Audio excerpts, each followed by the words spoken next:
Hola a todos, yo soy Ramón Lozano. Bienvenidos a un nuevo episodio de este podcast donde vamos a hablar de los eventos más relevantes que movieron a los mercados financieros en Estados Unidos en la semana laboral que terminó el viernes 3 de noviembre de 2023.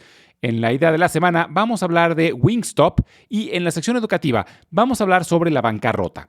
Además, esta semana el podcast cumple ya 2 años y, al igual que el año pasado, al final del episodio voy a dar algunas estadísticas del podcast por si a alguien le da curiosidad.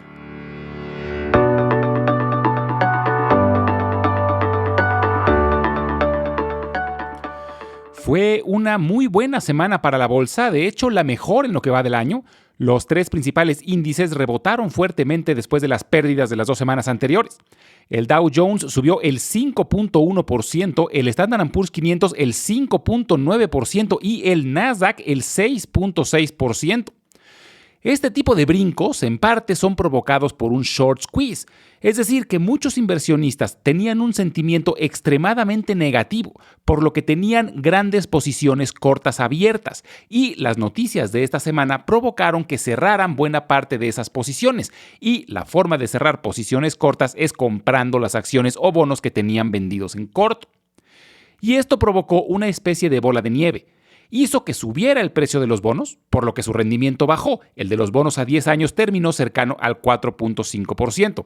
Y rendimientos menores en los bonos ayudan a que las acciones se vuelvan más atractivas, sobre todo las que pagan buenos dividendos, por lo que se juntó el hecho de que bajara el rendimiento de los bonos con el cierre de muchas posiciones cortas en acciones. Esto generó mucha demanda y por eso tuvimos un incremento tan grande en los mercados accionarios. Y la razón de estos movimientos fueron principalmente relacionadas al mercado laboral y a la Fed.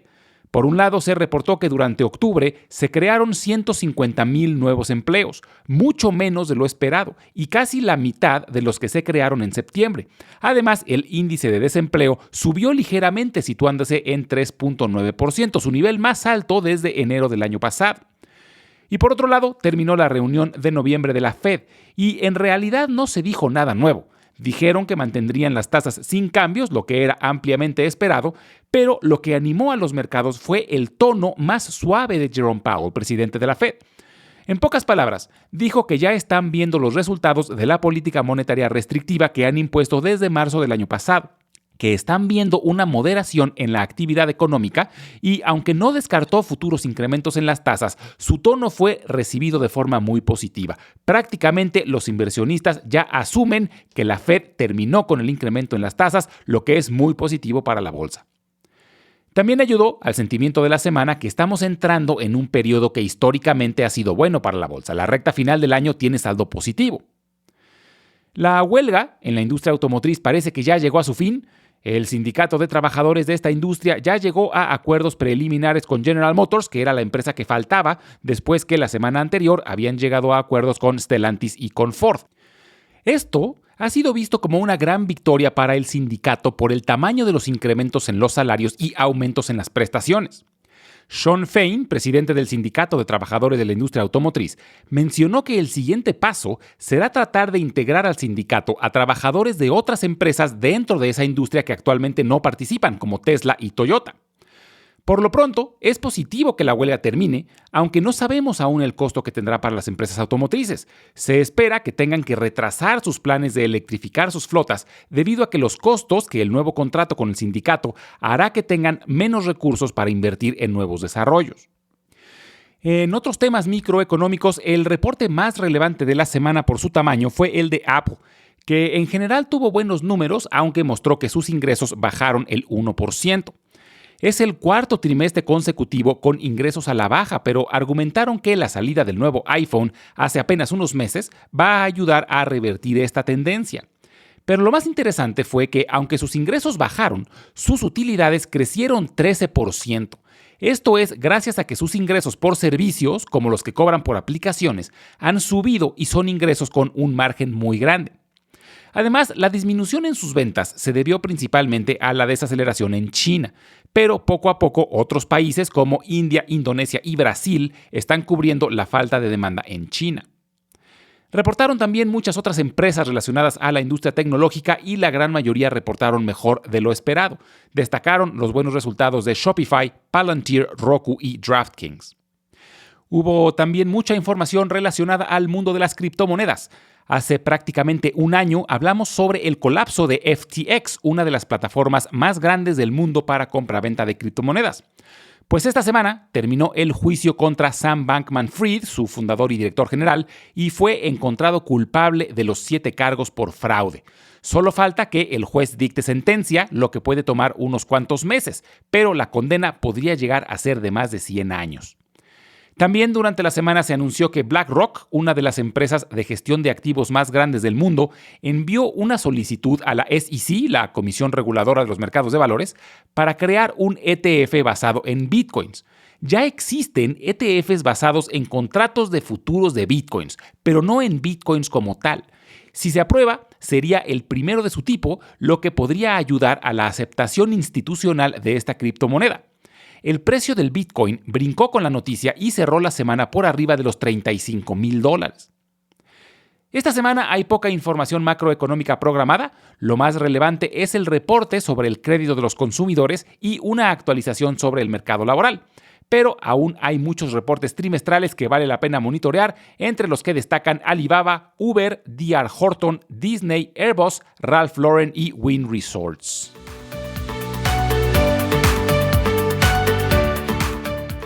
En la idea de la semana vamos a hablar de Wingstop. Su símbolo es WING.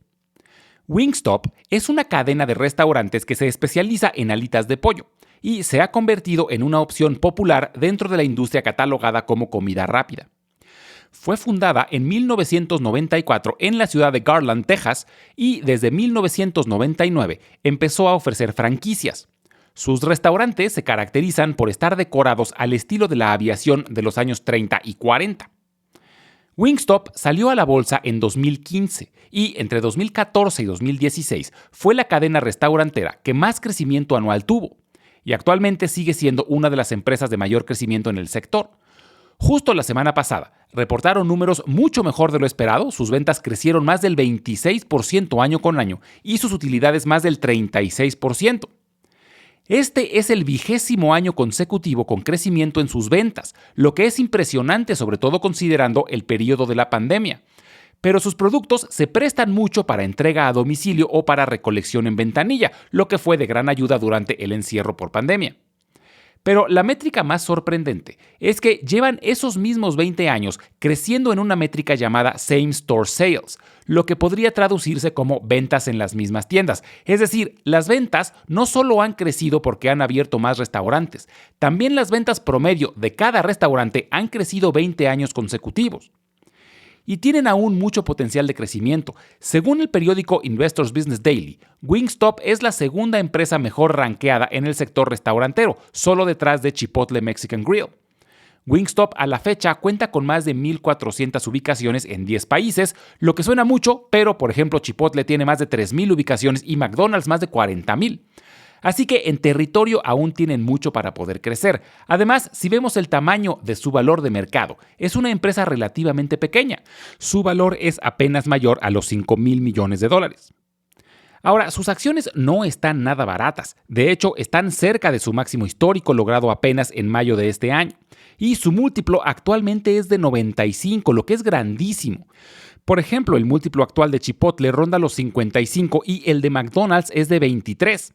Esto quiere decir que los inversionistas tienen mucha más esperanza en el crecimiento de Wingstop, pero también la hace más arriesgada.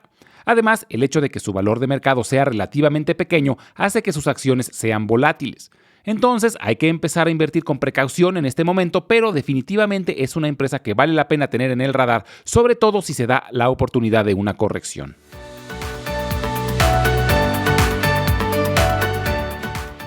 En la antigüedad, cuando una persona tenía una deuda con otra y no podía pagar, lo más común era que el deudor, y en ocasiones toda su familia, trabajara para el acreedor hasta pagar su deuda con trabajo.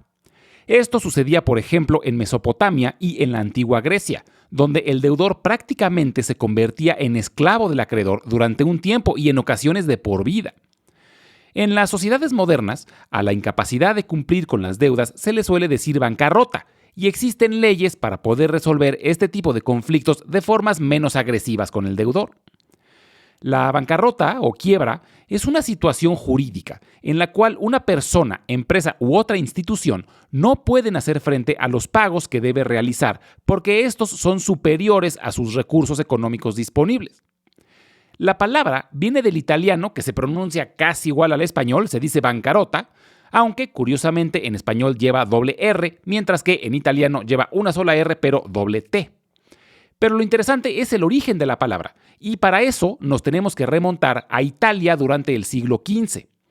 En esa época, Italia era el centro cultural y económico de Europa, y a sus ciudades llegaban mercaderes de muchas partes del mundo.